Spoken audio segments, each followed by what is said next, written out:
An anthology on the bad, the short-lived, and the forgotten shows and events in television history.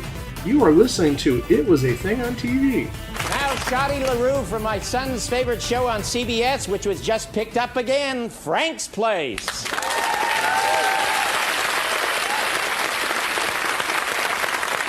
Episode number 578. Submission number 591. 3 South.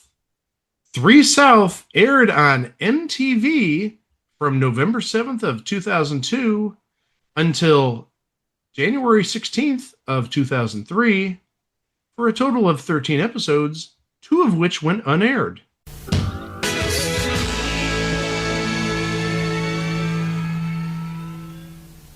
In case you didn't notice, it is back to school time. I've been back now, once you hear this, for almost 2 weeks. And I know most areas are in. I know there's a couple of areas like New Jersey, I think doesn't start till after Labor Day. And Labor Day is coming up this Monday, in case you didn't notice. But we're going to do what we do every year. We do some educationally related show.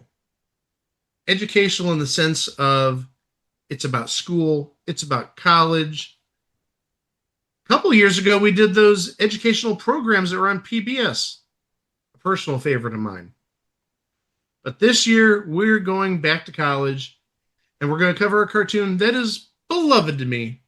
This came out just at the right time for me because, in case you don't know, I went back to college in 2002 after not a very successful start to my college career 10 years prior, 1992 until sometime in the mid-90s, but that's another story that we're not going to talk about because it was not a very pleasant time in my life. But I went back in fall of 2002, 23 years ago, and this started airing like 2.5 months after I started college once again. So it really hit home. What this cartoon was about was primarily around 2 characters.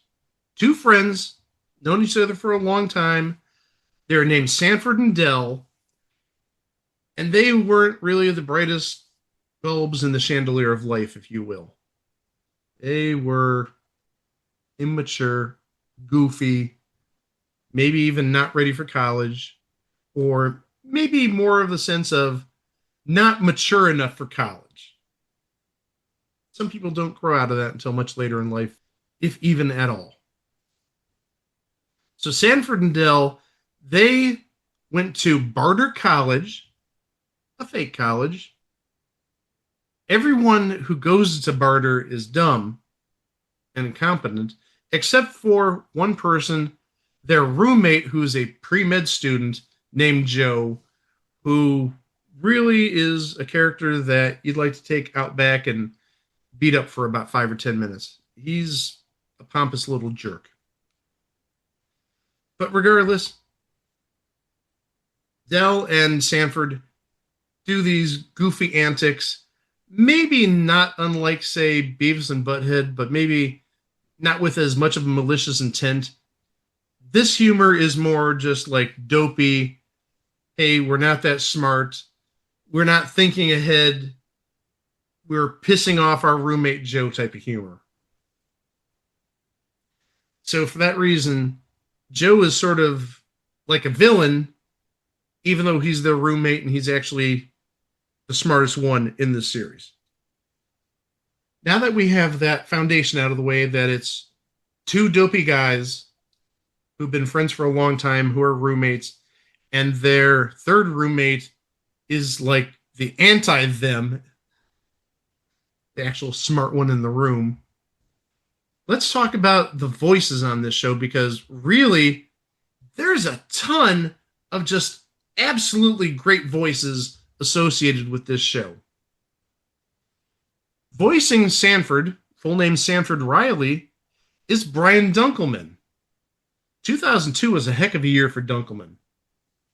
He was co-hosting a little show called American Idol, but he didn't stick around with that show after the first season. Not really a good move. And then he ended up on this, and again, This lasted 13 episodes. Not necessarily a good move. Brian Dunkleman's doing fine, but still, what if he made a little different decision when it came to American Idol? Who knows? Del, full name Del Swanson, is voiced by Brian Posehn. You may not know who Brian Posehn is, but if you see him or if you hear him, you'll definitely be like, I know that guy. I don't know necessarily where I know that guy from, but I've heard the voice. I've seen that figure. He's a very noticeable gentleman, to say the least. He is something in the range of 6'6" to 6'7", tall guy, but his voice, you've heard it. Some places that you would have heard this recognizable voice in terms of cartoons. He voiced, I can't believe I'm saying this, but Greg knows exactly what I'm going to say when I mention it. Or at least I hope he does. Brian Posehn voiced the real Wisdom Cube on an episode of Aqua Teen Hunger Force. Do you remember the Wisdom Cube, Greg? I remember the Wisdom Cube. You're not Greg. Greg, do you remember the Wisdom Cube? I'll take that as a no. The Wisdom Cube, there's an episode, oh gosh, this is 2003. So this is the third season of Aqua Teen Hunger Force. And a Wisdom Cube comes from the sky and talks to Shake and Meatwad and the Fry guy. Frylock. Yeah, this is Fry something. I've got like 7 seasons of DVDs, but I haven't watched them in a while. So anyhow, this Wisdom Cube comes from the sky and imparts wisdom on the 3 of them, and I think even Carl. And he tells him stuff like, like a bag of doggy doo on fire and put it on Carl's porch, and he gets a laugh out of it because Carl's trying to stamp out this fiery bag of dog doo. But then Brian Posehn, as the real Wisdom Cube, comes down and says, oh, that's not the real Wisdom Cube. I'm the real Wisdom Cube. That's the dumbass cube or something like that. Which sounds totally like something Brian Posehn would say. But also, in addition to being the real Wisdom Cube, man, I can't believe we made a reference to that episode of Aqua Teen Hunger Force, but here we are. He voiced Jim Kubak on Mission Hill, another, well, it was on Adult Swim for a while, but it started off as a WB show, I believe.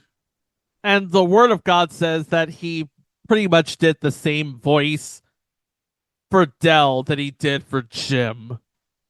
Again, his voice is so distinguishable, you can't really change it.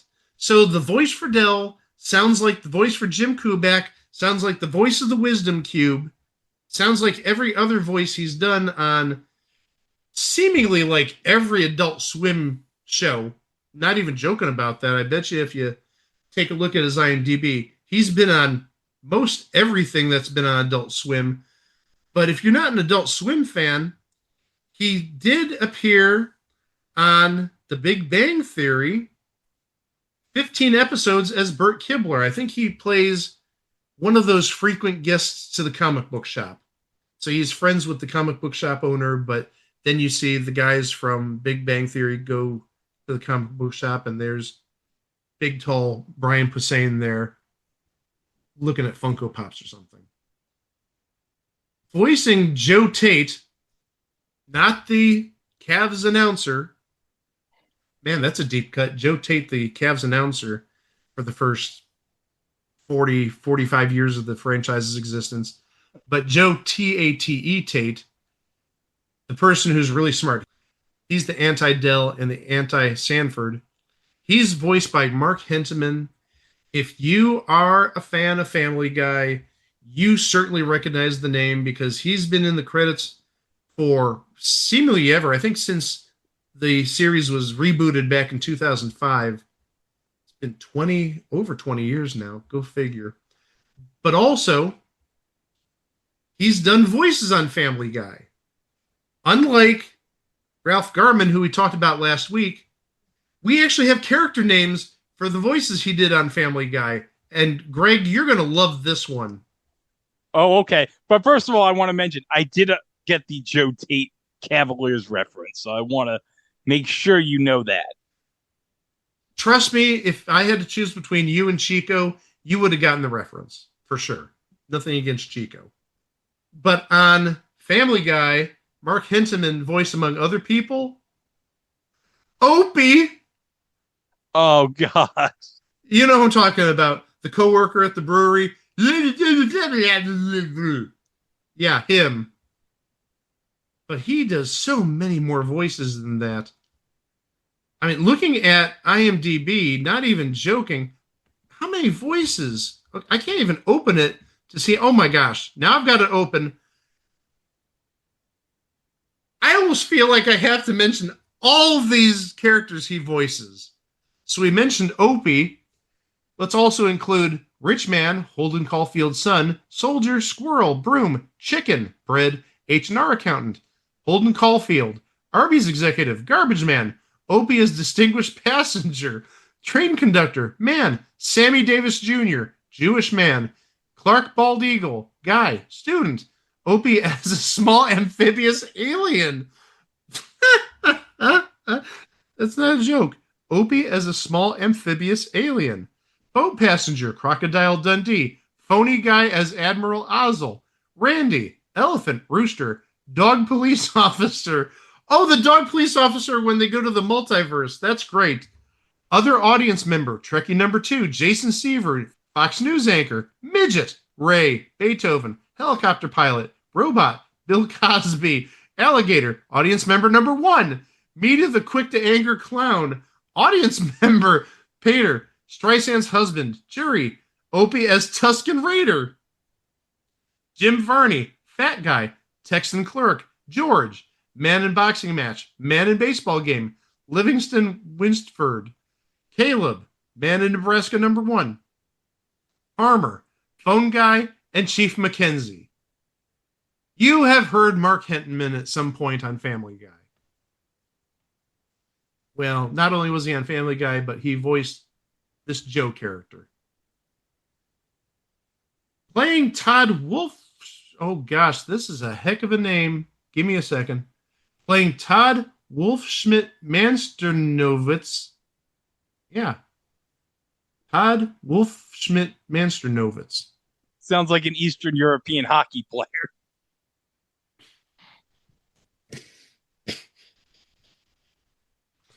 Well, he wasn't. He was the RA on Dylan Sanford's floor. But that person, Todd, also voiced by Brian Posehn. There's somebody on the floor that Dell and Sanford live on who is, putting it nicely, a redneck, a hillbilly. Ed Bickle, also voiced by Mark Hinteman.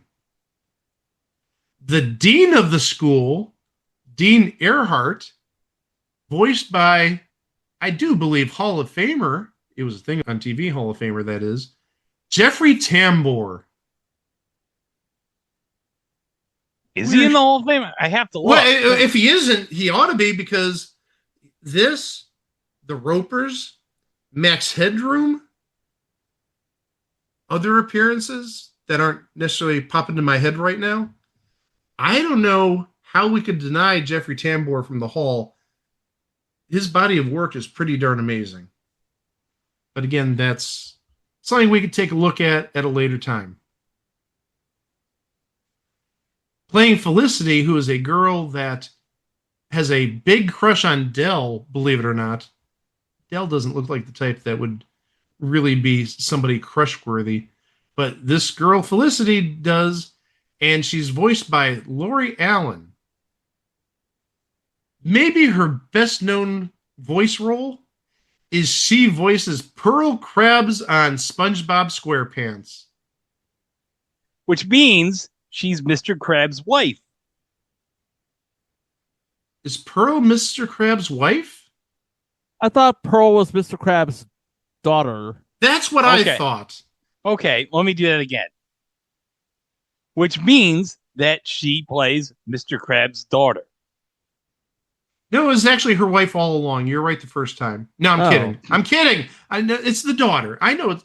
I don't watch SpongeBob all that much, and I know Pearl's the daughter. And seriously, the only SpongeBob SquarePants episodes I watch are the ones that have Mermaid Man and Barnacle Boy.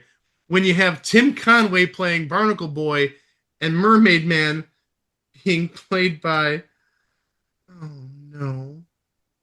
I don't even want to say it. I guess I have to say it. If I can remember his frigging name, that's horrible of me. Oh, Isn't it gosh. Charles Nelson Riley? No, not Charles Nelson Riley. Isn't it Ernest Borgnine? It's Ernest Borgnine. Okay, and let's say it. Okay, so yeah, Ernest Borgnine. Well, as we all know on this podcast, we all know what Ernest Borgnine likes to do a lot. I masturbate a lot. That's the way he turned from Mermaid Boy to Mermaid Man. Oh, jeez. There is one other person who provides different voices in this series. I don't see any specific character names, but Roger Bumpus, or maybe it's Bumpass, which sounds really kind of weird, but Roger Bumpass, or Bumpass, however you pronounce his name, he does voices on this series. You would best know him as the voice of Squidward on SpongeBob. So I'm guessing he has a nasally voice like this in this TV series. Something like that, maybe? It looks like he did just one episode. It looks like he did just the pilot or the first episode. It does appear. So you know what? That's a good jumping off point. How about we talk about some episodes? 13 of them, or at least 11, since, as I said earlier, 2 of these went unaired. We will start with episode 1 from season 1, titled College Material. Irresponsible college freshmen must live with an uptight pre-med student. This sounds very much like your expository episode. Hey, we've got these 2 adults who go to this college. They're dumber than a box of rocks, and they're roommates with this pre-med student.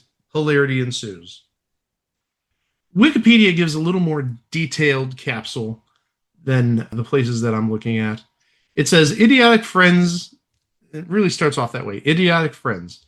Idiotic friends Sanford Riley and Del Swanson move into their new dorm at the low-rent and anti-intellectual Barter College, where they must contend with their new brainiac pre-med roommate, Joe, who is forced to attend there after Harvard filled their quota of white male students, and try to pass their first semester after bunking all of their classes.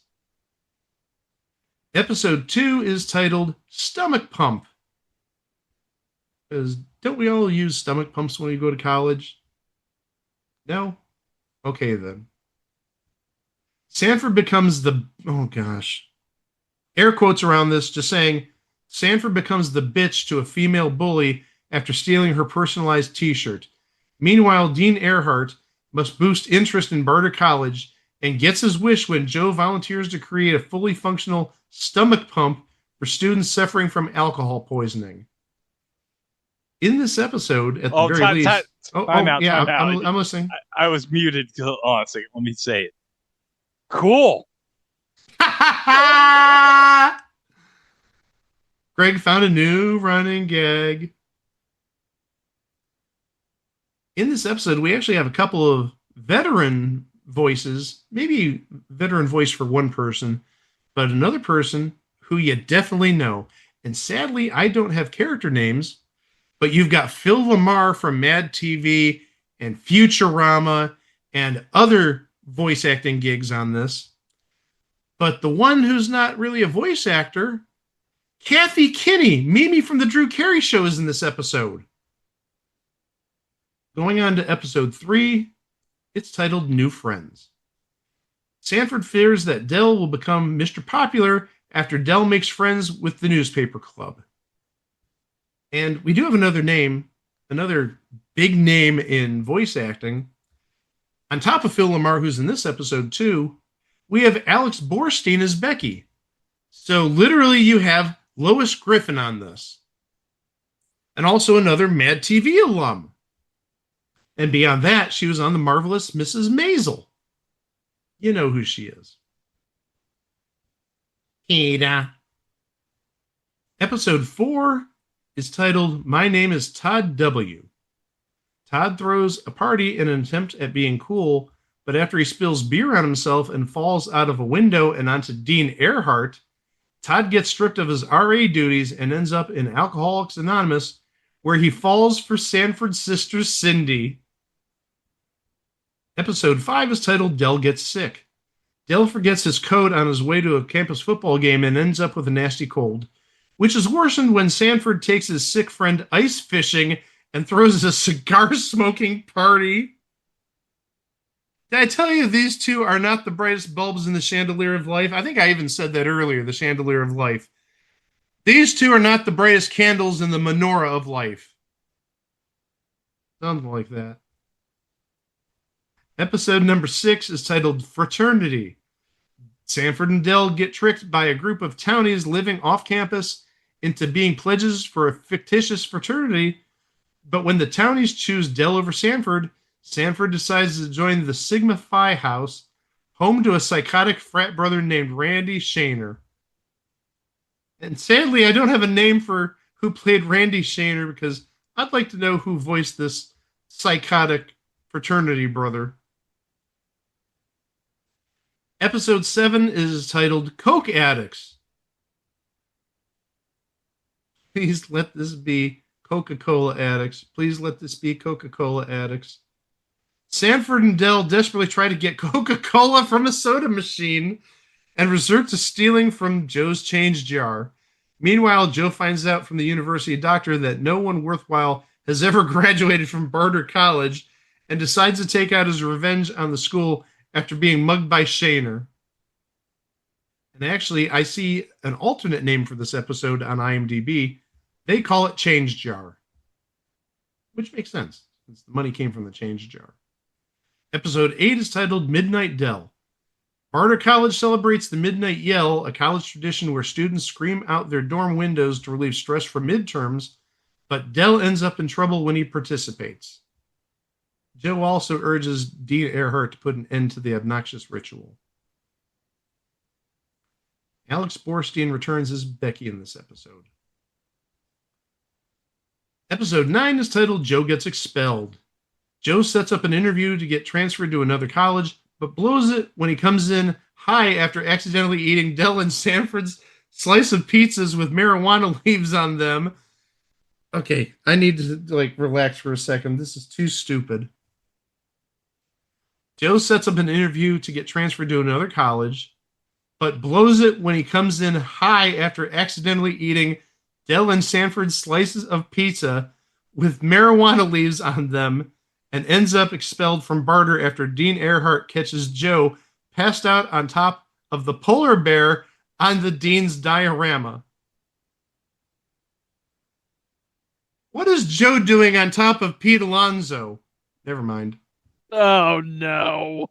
Oh, I was hoping Greg would be the one to react, but I'll take it. Meanwhile, Sanford and Del are called upon by a stoner student named Berger to look after his marijuana plant, which he refers to as an oregano plant. Woo! Now, you see, if you've ever had basil on pizza, maybe I can see how that gets confused with marijuana. Or oregano. I'm sorry. Air quotes. Oregano. And we do have Alex Borstein in this episode again.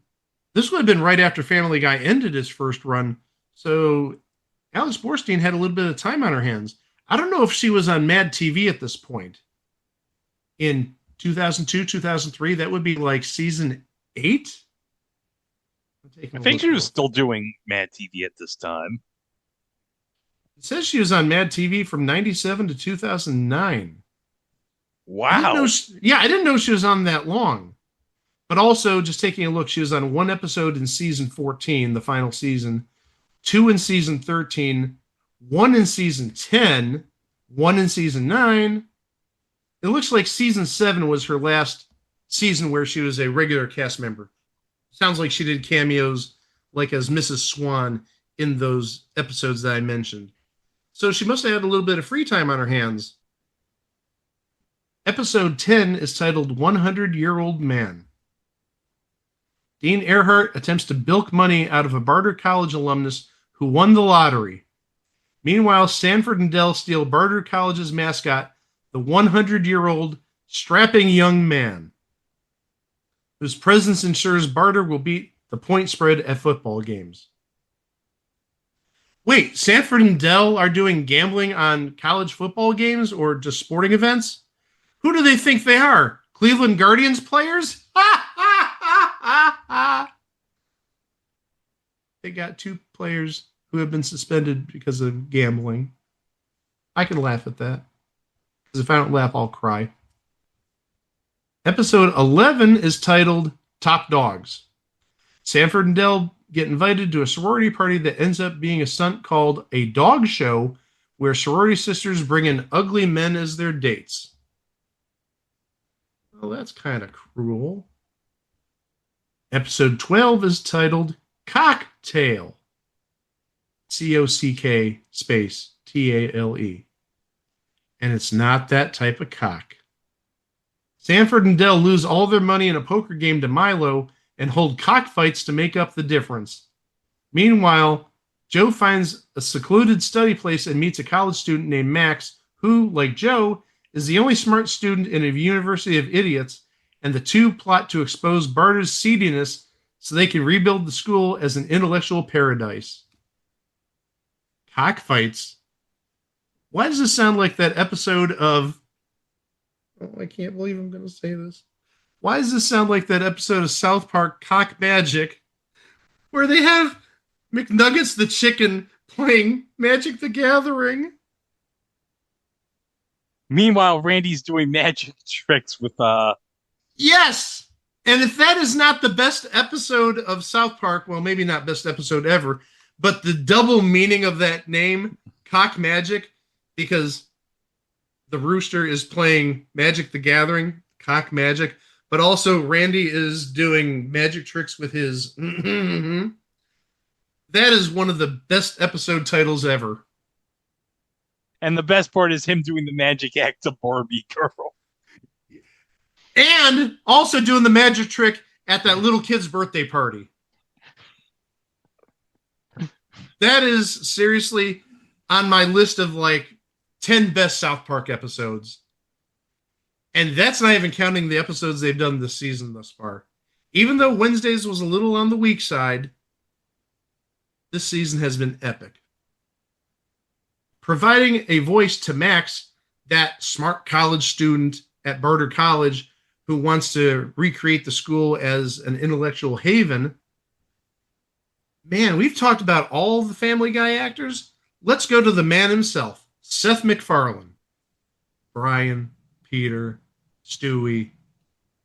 He only created the show. He was the man behind the Naked Gun movie that was released this year. Oh, which, by the way, go see it. It is absolutely hilarious. And while you're there... Yeah, stuffed beaver. While you're there, get yourself a stuffed beaver popcorn bucket. Nice, beaver. Thanks, I just got it stuffed. With buttery popcorn. Ha ha ha ha. Now, hold on a second, Mike. I also have to mention American Dad, because we all love American Dad around here. Valid point. Why stop there? Why not go to the Cleveland show? Yeah, or we could mention the Orville. Thank you. Regardless, Seth MacFarlane has done a ton of stuff. Wait, hold on. Let's go away from TV shows. How about Ted and Ted 2? And Ted the series. Oh, that's right. I gotta get Peacock so I can watch that. And also, Next Day Jeopardy and Wheel of Fortune reruns starting in a couple of weeks. Yeah. Although you can't watch WWE PLEs anymore starting in September. Do we mention that he is a pretty decent lyric baritone? Oh, if you do not have his CD, the Family Guy CD from about 20 years ago, I'm sure it's long out of print. He is a hell of a singer. Plus, beyond that, I think he did release a CD of like standards. 3 or CDs. Oh, 3. Okay. He's a hell of a singer. Absolutely. And he did a Christmas album with Liz Gillies. And I don't know if I've mentioned this. As much as I love Wings, I love Liz Gillies. Okay, I think we need to ask this question. Why do you like Liz Gillies so much? Because her career was made by Victorious in the same way that Tony Shalhoub's career was made by Wings. Oh, I thought it was just because she was cute. I, for one, appreciate that clarification. That'll take us to the final episode, which is titled Fake ID. A Nobel Prize winner comes to barter to give a speech but loses his wallet, which ends up in Sanford's possession, which he uses to score beer at a local bar. That's 13 episodes, and that's the series. As I said, this was at a time in my life where I really needed it. The humor sort of hit home since I was technically in 2002. I wasn't an incoming freshman. I had enough credits to be a sophomore, but still, I hadn't been in college seriously for about 10 years at that point. And just seeing this dopey humor just absolutely brought a smile on my face. And I know for a while after MTV canceled it, it did rerun on MTV2. And taking a look at the YouTubes, every single episode can be found there. Additionally, if you watch this, you may notice the animation style looks familiar. And actually, it looks familiar to a show that, just like 3 South, I wanted to put on the schedule for some time, but there's reasons why I didn't put it on the schedule. Basically, because I don't want to offend people. If you remember the 13 episode Fox cartoon from about 9 years ago called Border Town, it shares the same animation style. Maybe not animation style, but the characters look the same way. And that was also a Mark Hentemann TV show. So it makes sense. Oh, and we're not going to cover Border Town because I don't want to be canceled, and I don't want the podcast to be canceled. I have it on YouTube. I actually bought the entire season. It is hilarious, but it is also highly inappropriate. It aged like sour cream in the middle of the desert in the middle of August. Horribly. Which means I'm going to go back and watch it today and see if any of it holds up. As I said, you can find all 13 episodes on YouTube by doing just a simple search for 3-South. As always, watch it, judge for yourself. It's admittedly a dopey comedy, but hey, I'm a dopey guy. Maybe that's why I appreciate it so much. Gentlemen, do you guys have anything to add? Did you watch this back in the day by chance? I know it was sort of one of those miss it and you're never going to see it again type of things. It did not air all that long, but is it possible you guys saw this? I did watch it when it first came out. It reminded me a lot of the earlier attempt by MTV to create an adult animated sitcom based around college called Undergrads, only it didn't look as clean as Undergrads. But still, very goofy. I liked it. Was Undergrads like a comedy or was it more serious? It rings a bell, but that was one that sort of went over my radar, I think. It was a comedy. Honestly, I think this cartoon is actually one of the funniest that MTV's ever done. Yes, Beavis and Butthead is up there. Yes, Daria is up there. No, the Brothers Grunt is not up there. Good heavens. We may have to talk about that one day. That, oh my gosh, I remember seeing that. That was the stupidest thing ever. Alas, the only stupid thing on this show was Dylan Sanford. And 23 years later, just about, it lives in my heart and in my mind, and I miss it dearly. But 13 episodes is a great way to become a thing on TV. You can find us at our website, itwasathingontv.com, on Facebook at It Was a Thing on TV podcast, and elsewhere at It Was a Thing on TV. You can find us on any podcast player, and we're also on YouTube, where you can subscribe to our channel to keep up to date with our releases, including what's coming up next time. Well, guys, we got college football coming back.